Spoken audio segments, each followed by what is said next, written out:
Adunay hangyo ang mga otoridad sa mga pedestrian mo subay kanunay sa lagda sa trapiko.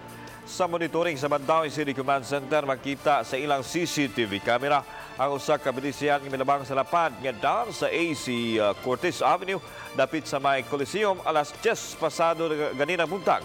Mingaw ang usa ka lane apan sa pag-abot na niya sa Picas Lane, milahos gihapon og labang ang mga lalaki bisan dayag kaayo nga go signal paalang sa masakinan.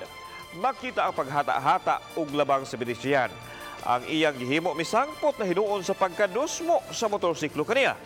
Nahulikab ang pagkatumbas sa milabang nga pedestrian ug ang pagkalagpot sa motorista. Pipila ka metros diin nabanggaan niya ang lalaki. Matod sa Mandaue City Command Center, gidala sa tambalanan ang motorista human mapiktuhi ang iyang bukton nga maayong pagkabagnon sa daan.